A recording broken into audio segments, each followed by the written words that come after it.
फालतू लोकांपासून आपला पिछा कसा सोडवणार?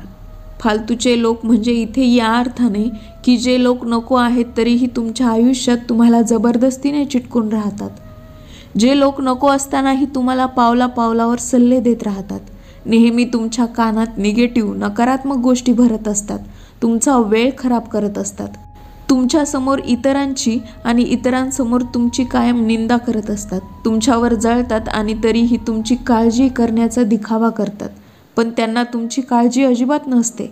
असे लोक फक्त स्वतःचा विचार करतात, स्वतःच्या स्वार्थाचा विचार करतात, नेहमी तुम्हाला डिमोटिवेट करत असतात. कधी कधी तुम्हाला हा प्रश्न पडतो की असे लोक आपल्या आयुष्यात काय करत आहेत किंवा आपण यांना आपल्या आयुष्यात का ठेवलं आहे? अशा लोकांना आपल्या आयुष्यातून काढणं का महत्त्वाचं आहे? कारण जोपर्यंत तुम्ही तुमच्या आयुष्यातून कचरा बाजूला करत नाही तोपर्यंत तुम्ही तुमच्या ध्येयावर फोकस करू शकत नाही, लक्ष केंद्रित करू शकत नाही. जोपर्यंत तुम्ही अशा लोकांच्या सानिध्यात आहात तोपर्यंत तुम्ही आयुष्यात कधीच काही मिळवू शकत नाही. पण सुरुवात इथूनच होते की अशा लोकांना तुम्ही तुमच्या आयुष्यात येऊच का दिलं? कधीतरी तुम्ही त्यांची मदत मागितली असणार किंवा तुम्ही त्यांना हाय हॅलो केलं असणार, पण नंतर अशी लोक तुमच्या आयुष्यात प्रमाणापेक्षा जास्त इंटरफेअर करू लागतात आणि तुम्ही इरिटेट व्हायला लागतात, तुम्हाला त्रास होऊ लागतो. मग तुम्हाला प्रश्न पडतो यांना नेमकं काय म्हणून बाजूला करायचं? तर हा व्हिडिओ तुमच्यासाठी. तुम्हालाही हा प्रश्न पडला असेल की अशा निगेटिव्ह नकारात्मक आणि कान भरणाऱ्या लोकांना तुम्ही तुमच्या आयुष्यातून कसे बाजूला करणार? तर या व्हिडिओमध्ये मी तुम्हाला 6 अशा गोष्टी सांगणार आहे ज्या करून तुम्ही अशा नकारात्मक लोकांना तुमच्या आयुष्यातून बाजूला करू शकता. व्हिडिओ शेवटपर्यंत नक्की बघा. नंबर 1, जर तुम्ही स्पष्ट वक्ते असाल किंवा तुमच्यात बोलण्याची हिंमत असेल तर पहिला पर्याय हाच असेल की तुम्ही डायरेक्ट त्या व्यक्तीला सांगा की तू तुझं बघ आणि मी माझं बघणार, मला तुझ्या कुठल्याही सल्ल्याची गरज नाही, मला माझ्या गोष्टी स्वतः एकट्याने करायच्या आहेत आणि त्या मी करणार आहे. मला तुझ्या सल्ल्यामुळे गोंधळल्यासारखं होतं, कन्फ्यूज होतं आणि मला माझ्या आयुष्यात आणखी कन्फ्युजन नको आहे, म्हणून मला माझ्या आयुष्यात तुझा इंटरफेरन्स नको आहे. हा झाला सगळ्यात पहिला पर्याय. गोष्टी फिरवून न सांगता डायरेक्ट त्या व्यक्तीला सांगणे.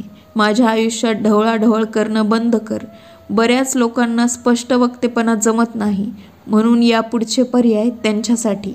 नंबर 2, जर तुम्ही अशा व्यक्तींना डायरेक्टली सांगू शकत नाही की तुम्ही माझ्या आयुष्यातून निघून जा, मला तुमची गरज नाही, तर तुम्ही त्यांना इग्नोर करायला सुरुवात करा, त्यांच्यापासून लांब राहायला सुरुवात करा. दूर राहणं म्हणजे दुसऱ्या शहरात जाऊन राहणं असं नाही. स्वतःच्या कामामध्ये स्वतःला इतके गुंतवून घ्या की तुम्हाला इतरांसाठी किंवा त्या व्यक्तीसाठी थोडाही वेळ मिळणार नाही. समोरच्या व्यक्तीमुळे तुमचे विचार, तुमचे निर्णय खराब झाले असतील, चुकले असतील आणि तुम्हाला नुकसान सहन करावं लागलं असेल तर अशा व्यक्तीपासून लांब राहायला सुरुवात करा. आपल्या आयुष्यात व्यस्त राहायला शिका. अशी व्यक्ती समोर जरी तुम्हाला भेटली तरी मला आत्ता खूप महत्त्वाचं आणि अर्जंट काम आहे, मला जावं लागेल असं सांगून त्या व्यक्तीला टाळून पुढे निघून जा.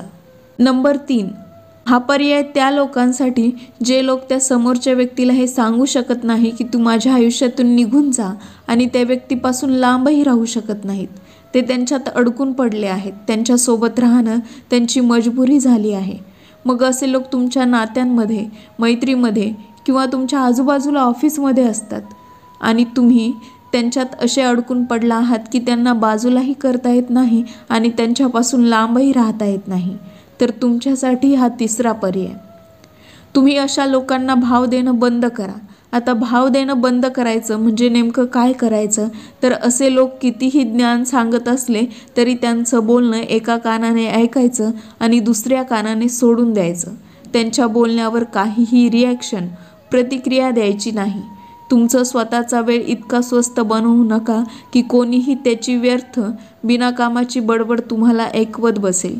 स्वतःच्या वेळेला किंमत द्या, तर इतर लोक तुमच्या वेळेला किंमत देतील. आणि समोरचा म्हटला की तू माझा अपमान करत आहेस तर त्याला सरळ सांगा की मी तुझा अपमान नाही करत, मी फक्त माझा मान ठेवतो आहे आणि माझ्या वेळेचा मान ठेवतो आहे.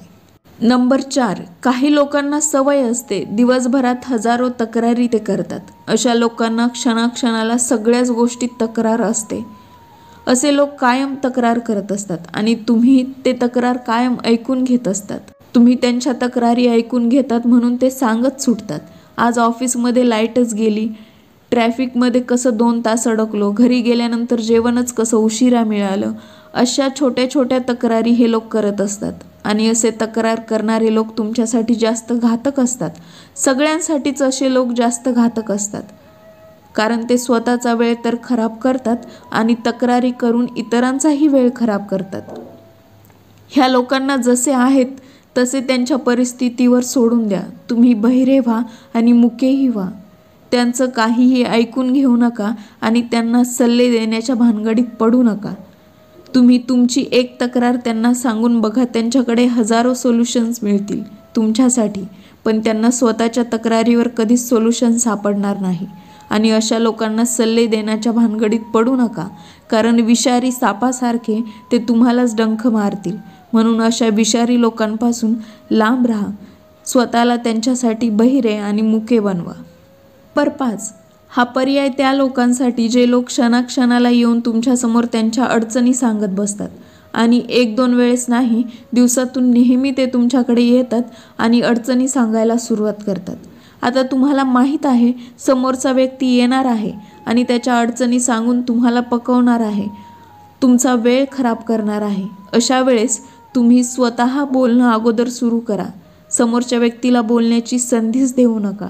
तुम्ही स्वतःच त्याचे इतके डोके खा की स्वतःहून तो बोलणं बंद करून दुसरं काम आहे असं म्हणून निघून जाईल. ज्या पद्धतीने समोरचा त्याच्या अडचणी रोज तुम्हाला सांगतो, त्याच पद्धतीने तुम्ही तुमच्या अडचणी डबल ट्रिपल करून सांगा. तुम्हाला फक्त ॲक्टिंग करायची आहे आणि समोरच्याला त्याच्याच पद्धतीने तुम्हाला लांब करायचं आहे. तुमच्या अशा करण्याने समोरच्याला कळून येईल की आपलं कुठे चुकत आहे आणि तो आपोआप तुमच्यापासून लांब राहायला सुरुवात करेल. नंबर 6, शेवटचा आणि 6वा पर्याय म्हणजे जी व्यक्ती वाईट वागून सुधारत नाही तिच्यासाठी चांगले वागून बघा. उदाहरणार्थ, समोरचा येऊन तुम्हाला तिसऱ्या व्यक्तीबद्दल खूप काही वाईट बोलत आहे, खूप काही वाईट सांगत आहे.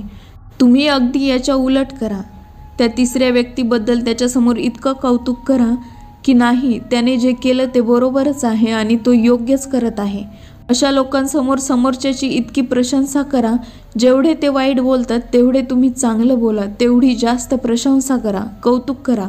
तुमचं कौतुक आणि प्रशंसा ऐकून हे लोक पुन्हा तुमच्याकडे येणारच नाहीत. व्हिडिओमध्ये सांगितलेल्या सगळ्या 6 पर्यायांचा सारांश हाच की आपल्या आयुष्यातून फालतू आणि नको असलेल्या अशा लोकांना टाळण्यासाठी 2च महत्त्वाच्या गोष्टी आहेत. त्या म्हणजे अशा लोकांना टाळायला शिका, यांच्यासमोर कधीही येऊ नका. आणि दुसरा पर्याय म्हणजे यांच्यापासून दूर जाणे शक्य नसेल तर यांना ऐकणं बंद करा.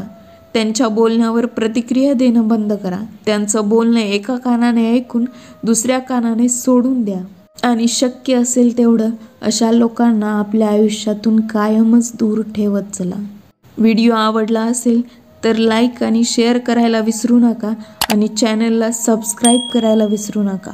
भेटूया नवीन एका व्हिडिओमध्ये.